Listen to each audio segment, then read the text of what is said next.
Hi everyone, it's Michael from Ant South Africa. Hope you're all well. On today's video, I wanted to show how to do a test tube setup for a new founding queen ant. It's currently nuptial season in South Africa, so I figured that this video would suit a lot of people that have just started catching the new founding queens. So basically, you need something like this. You need a test tube. Can be quite hard to find depending on where you are, but I'm sure if you look on the internet, and especially in South Africa, a lot of especially blood testing companies have a lot of these test tubes. What you can do, alternative, I did find this at, funny enough, a bottle store, but in the meantime, before when I just caught my first queen ant, I didn't have a test tube like this. So in the meantime, this had to make do, and I actually found out it'd be pretty handy actually, besides it being a bit too large, especially for most species.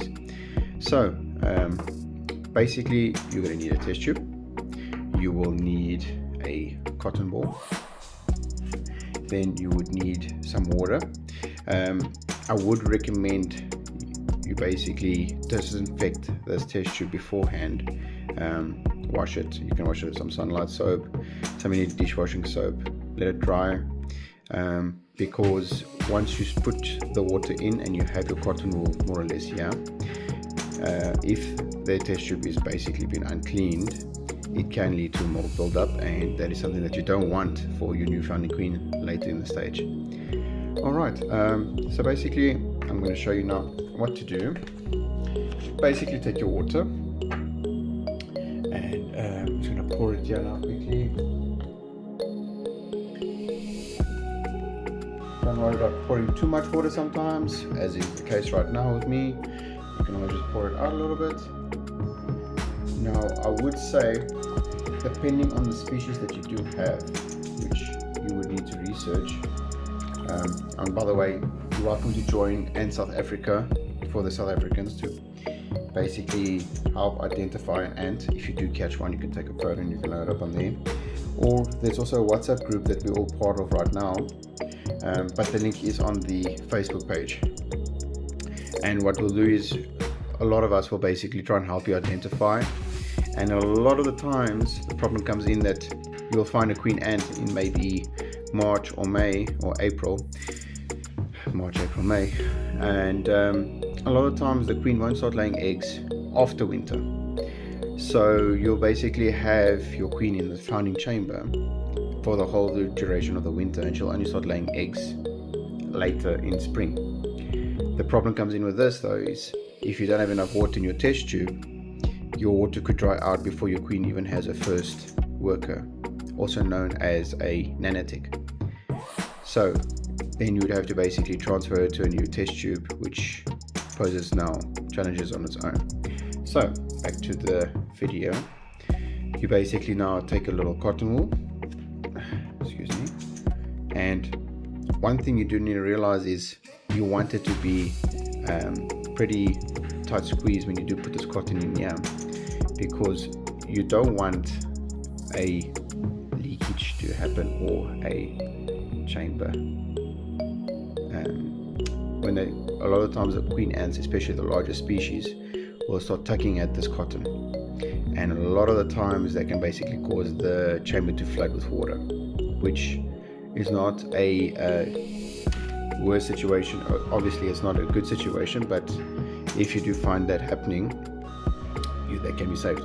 Now another thing that you want to do is, you basically want to take a nice little clean stick.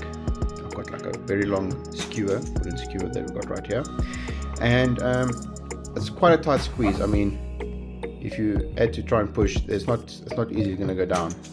One key thing about this is, once you do push, you want to push with one fluid motion. You don't want to be too fast, but you don't want to basically go too slow. So what you basically do is you push straight in like that. Alright, now you basically want to push it down to just when the cotton starts to get a bit moist, and my level is more or less, yeah. Now if you do push a bit too much, don't stress. You can just basically shake out the water. And what I like to do sometimes is just take a little piece of the cotton and basically dry up the excess water droplets, because depending on the species, a water droplet can basically almost drown a queen ant. So that's your basic test tube setup.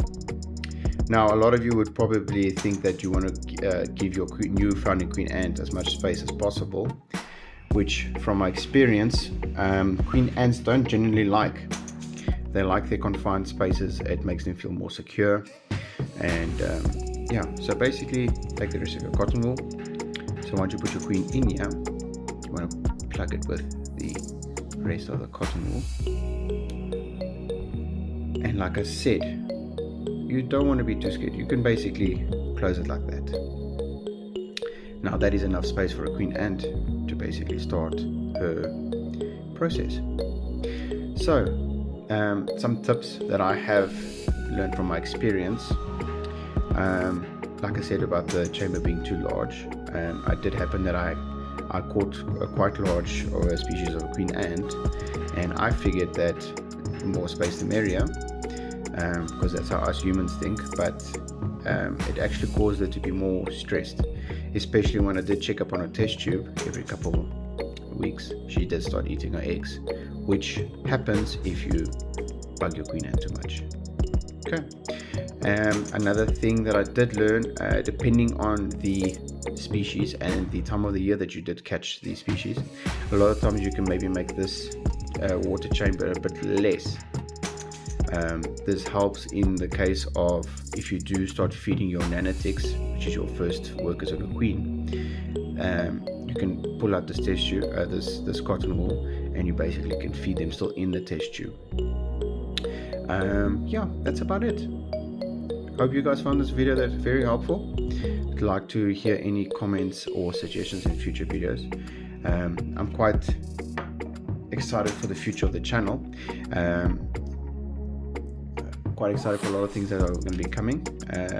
Yeah, I've got a lot of plans for future videos and whatnot. Thanks guys, hope you found this video very helpful. Enjoy.